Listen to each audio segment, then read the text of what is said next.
Paul George has quickly become one of the most criticized, disliked, and most hated figures in the NBA. We've probably not gone a day on Twitter where there isn't some sort of meme with this man. Like just last week, it was announced that the Clippers were re-signing Paul George for a long-term max deal, and all the replies on Woj's tweets were just a bunch of L's and a bunch of clowning on the Clippers and how they made a mistake re-signing Paul George. And I just find that crazy.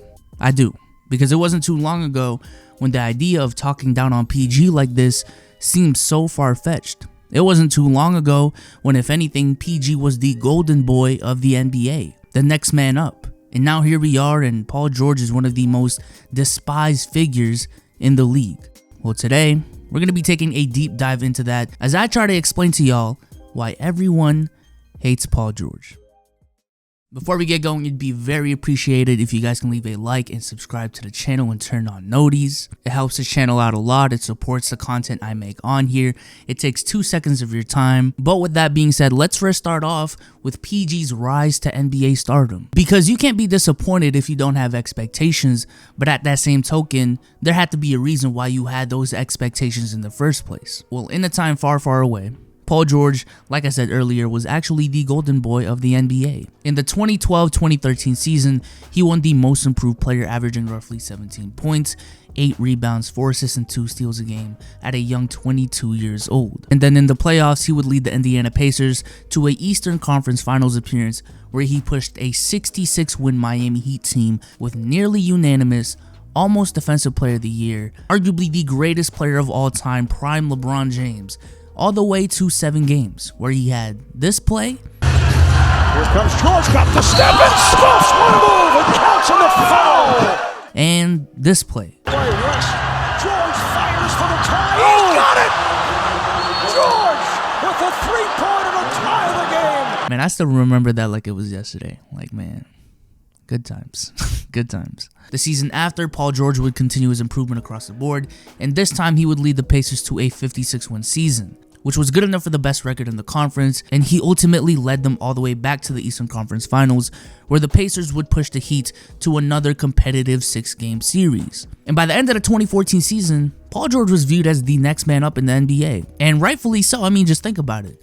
From a skill set perspective, the man can create his own shot, he's very athletic, he isn't a boring player, he has a smooth handle, can play make a little bit, and is one of the best wing defenders in the league already. And as a 23-year-old in just his 4th year in the league, Paul George has already won the Most Improved Player award, he's a 2-time All-Star, has an All-NBA appearance, has 2 All-Defensive selections, has pushed the NBA's premier super team to 7 games, and was the best player on a team that just won 56 games and was the first seed in his conference. Now, I know Complex isn't the worldwide leader in sports media. Like, even the worldwide leader in sports media makes a lot of terrible lists and articles like this. But in an article titled The 25 Best NBA Players Under 25 that was written in March of 2014, Paul George was ranked all the way at 3, ahead of players like James Harden, Kawhi Leonard, Giannis, and just a spot below Anthony Davis. But even if you guys don't want to take this article too seriously, and I don't blame you, the point still stands that at that time, Paul George was a player that a majority of NBA fans were rooting for and had expectations of definitively being a top 5-8 player in this league in his prime. He was one of the good guys in the NBA. So when exactly did it change? What happened? Before we get into that though, a quick shout out from the sponsors of this video, Manscaped. Look man, it is the holiday season. Christmas is just next week, and I think it's time for you to give your ride or die down below a holiday gift. And the people over at Manscaped are here to help you guys in that process. Today, I'm here to present to y'all the Performance Package Kit, which comes with so many things. It's genuinely impressive. Of course, we got the new Lawnmower 3.0 waterproof trimmer with advanced skin-safe technology to prevent y'all from hurting yourselves when you're handling your business down there. And then we got the crop preserver and the ball toner so your jewels can smell just right. And then we got the Weed Whacker nose and ear hair trimmer that I'm really a huge fan of. And then we got the Shears 2.0 kit that comes with a nail file, grooming scissors, tweezers, and a nail clipper as well that are all very high quality. And for a limited time, y'all can get 2 free gifts in this nice travel bag and a pair of anti-chafing boxers as well. Go to manscaped.com to get 20% off your order, plus free international shipping, plus the 2 free gifts I just mentioned when you use the promo code BSouls. Links will be in the description for that. Once again, shout out to manscaped.com for sponsoring this video. And back to the video we go. So like I was saying before, when did it all change? When did he become, for a lack of a better term, hero to villain? Well, I think we obviously can't go and do this video without mentioning his 2014 injury where, man, just look it up for yourself. I don't even want to show it in this video. This injury would cause him to miss pretty much the entirety of the 2015 season, except for 6 games where he played just 15 minutes a game. But I don't even think this was the thing that changed the tide in terms of the Paul George narrative. The only thing it did affect was how much PG wanted to stay in Indy. Because when he came back, that Pacers squad from 2014 that won 56 games, that was together just 2 years ago, was pretty much non-existent. If anything, this injury made PG a more sympathetic figure to root for. I mean, how can you not root for a guy coming off that injury? And I would say a majority of NBA fans were very happy that Paul George would successfully come back the season after, play 81 games, and essentially continue right back where he left off in 2014. So if the narrative didn't change because of Paul George's injury, then what did? Well, I'll show y'all the clip right now. Andre was the guy who was primarily on Donovan for most of those possessions. I mean, is that something that you're going to take on, guarding Donovan for the Georgia possession? Yeah, I'm used to it. I'm used to this. Y'all ain't met playoff P yet, huh? Yes, it is this moment right here where the narrative started shifting for Paul George. Because this is really the start of when Paul George started coming out and publicly setting his expectations for his own play. This interview took place going into the first round of the 2018 playoffs, where the Jazz and the Thunder were matched up in the first round, and Paul George was asked about guarding then rookie Donovan Mitchell, and he responded with, "Y'all ain't met playoff P yet, huh?" So, it would only make sense, right, that as a fan, I would expect great play from one of the best two-way players in the league in his prime, playing with the reigning MVP, going up against a team who is being led by a rookie, with the Thunder having home court advantage, after Paul George just went on an interview saying that we haven't even seen the best of him yet, that the best of him will come in the playoffs. I mean, I'm pretty sure I'm right in expecting that, right? I'm pretty sure most NBA fans back then were right in expecting great play from Paul George. But instead what we got is a Paul George who shoots subpar throughout the whole series. A Paul George who in Game 6, in the elimination game, scores 5 points, commits 3 fouls, and has 6 turnovers, while shooting 2 of 16 from the field. But more disappointingly, remember, the one thing he was confident in going into the series was his defense. And in this series, he was either guarding Donovan Mitchell or Joe Ingles. And you know what Joe Ingles put up in this series? 14 points on 44, 47, 73 splits. Now that's nothing crazy. It's not like he dropped 30 points a game.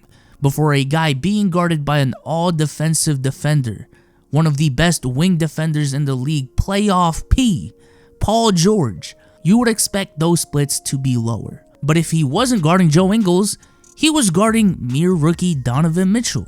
And you know what Donovan Mitchell put up in the series? 29 points and 7 rebounds a game on very efficient shooting splits. But let's take this a month before this series even started, because back then, PG was asked why he was shooting under 40% from the field in the month, coming off a 2-game stretch where he went 0 of 13 from 3. And you know what his response was? And I quote, "I think a lot of that has to do with weather.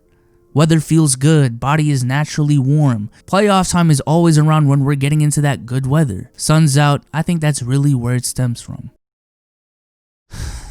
Okay. The weather. It was too cool. Y'all play inside.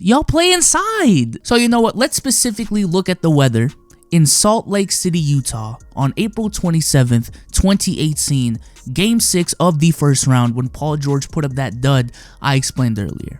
Let's take a look at it. 85 degrees. I know that isn't Los Angeles heat, but that's warm enough, even with your weather explanation. Paul George, what are we doing? And then we get into the 2018 offseason where Paul George shockingly re-signs with the Thunder and says that he is here to stay and he wants to build something special in OKC with Russell Westbrook. I didn't want to waste any time. I wanted to give it another shot. I gave him 1 year. We beat and played well against the best teams. Yeah.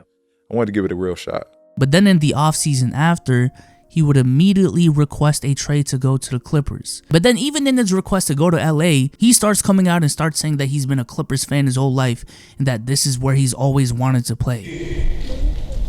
I grew up a Clippers fan. When for all of 2017, all we heard was how much you were a Lakers fan and that is where you always wanted to play.